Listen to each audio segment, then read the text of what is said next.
Who's calling that shit? Who's calling that shit? Who's calling that shit? Hello. In today's video, we're going to be learning how to use a camera and the exposure triangle. The exposure triangle contains of ISO, shutter speed, and aperture. Real quick, before we hop into the video and talk about all those settings, I do want to say thank you for our last video hitting 1.1K. Thank you for all the support that we got on that video. Gained like 40 subs off that video. Thank you. Really appreciate it. Thank you for all the support, all the new subscribers, and thank you for all those who went to the gram right here. Look at this guy. Before we hop into it, I do want to say, if you want a better video than what my video is going to be, please check out Colt's video. He's the reason I learned my exposure triangle, so shout out to him. He'll be tagged down below. This video will be put down below. Please go check him out. He's amazing. Let's hop into the video. Hope y'all learned something today. And yeah, first things first, take your camera out of auto and move it to manual. The first setting we're going to be talking about is shutter speed. Shutter speed is that setting that says 1 over something. I'm sorry, I had to move inside. My camera overheated. Shutter speed is the amount of time that the shutter is open before it closes and exposes the sensor to light. Basically, what that means is if shutter speed's slow, you get blurry photos like this one. See how everything kind of blurred out and it's not all in focus, but it shows movement? That's basically what a slow shutter speed does. Now, if I was to move over to 1 over 1,000 of a second, you hear the difference, and this is honestly one of the easiest settings to understand. I'm gonna put up a photo with a good shutter speed. See how this photo is all frozen in time and it looks like it was just placed there. Basically what I'm saying is, see how that ball is frozen? See how it just looks like it's stuck there and there's no blur anywhere and there's nothing moving? That's what a high shutter speed does. It's super great because it can show great emotion. It can capture things super fast. Another thing is, one of the coolest things you can do with shutter speed is do this with the slow shutter speed, and that's because the slower the shutter, the more movement you see.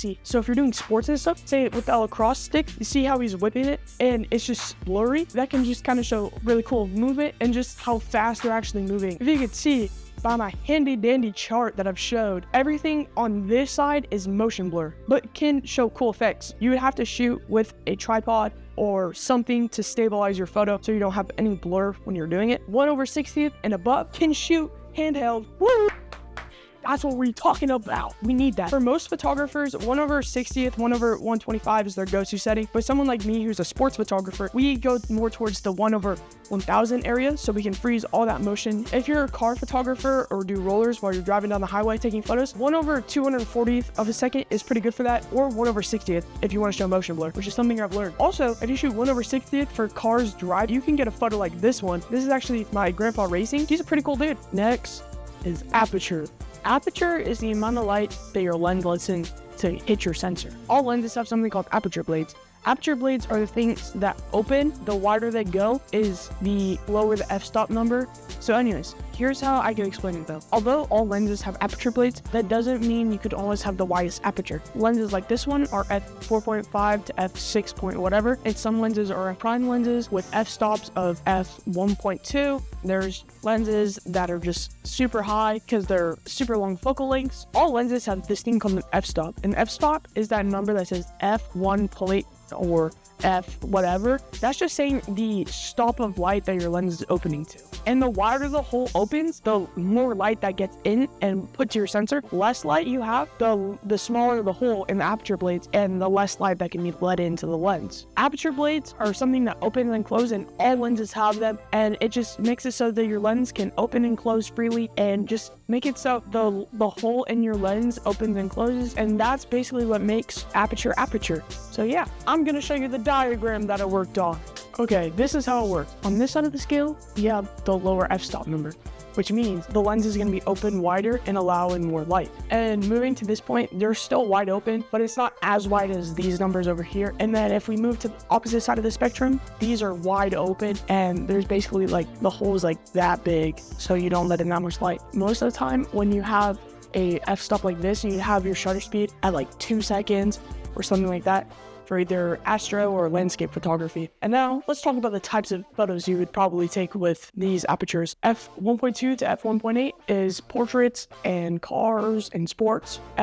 2.8 to f3.5 is sports and cars again, and portraits is also at f4, and at f11 through 16 you have landscapes or astrophotography. And this is the best way I can explain it. At f1.8 your lens has this thing called bokeh, and it can create these like little balls or just actual blurriness of the photo. With my handy dandy drawing, the wider the lens is open, the less that's in focus except for your subject. The wider you go at f16, the more in focus your subject is and the background. Now, while we're also talking about this, I do want to say all lenses have this thing called compression. So the further in you zoom on a lens, so if I'm on a 70 to 200, if I'm shooting on a 200 mil, my background will look like it's closer to me. But if I'm shooting on like a 10 mil, my background will look further away. Last thing we're going to talk about is ISO.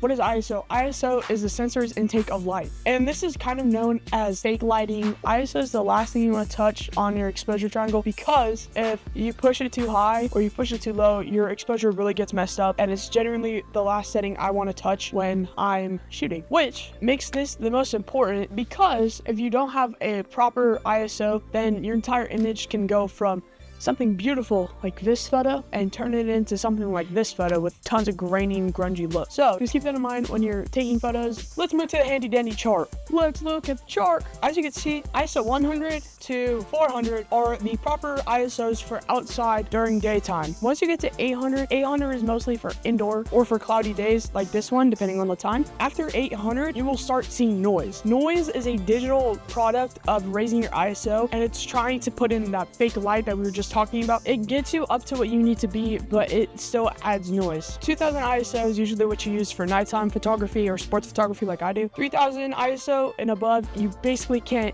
use the photo because there's too much noise. Now that we know that, ISO is one of the hardest settings to understand and use, because if you screw it up, you won't know until afterwards. Like I said, ISO is one of those settings that's very finicky, and you need to get it right, or else your image will end up looking like this.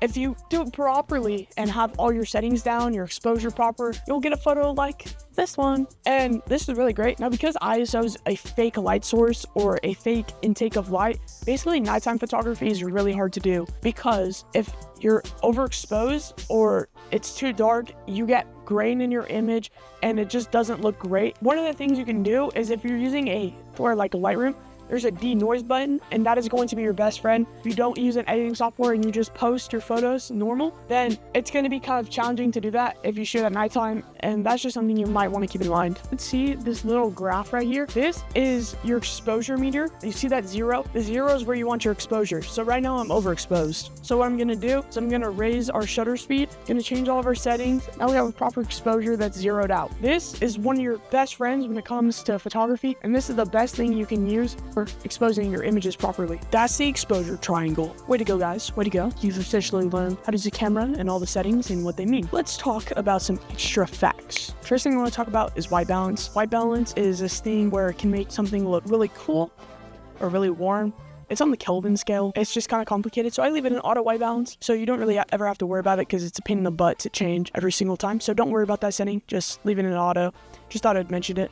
Photography is really one of those things where all things work together and everything works together to become one singular thing. And you can tell by the exposure triangle. Now that you know how to properly expose a photo and how to use your camera, honestly, you should be able to do anything. After you learn the exposure triangle, photography is really just an art, and it just becomes your personal thing and how you edit and how you just compose your photos. So real quick, here's a photo from the beginning of my photography when I was shooting in auto. Pretty bad. I know, it's pretty gross, pretty yucky, as the kids say. And here's a photo now. See the big difference? Once I learned my exposure triangle, everything works together and it works really well together. Also keep in mind, when you're shooting in the real world, you'll have to change your settings all the time. Fix them so you got a proper exposure, because light's always changing and photography is literally all just light. Really quick, I hope you guys really learned something in today's video. This is actually my first time ever doing something like this. I'm not this kind of content creator. I'm usually just take photo,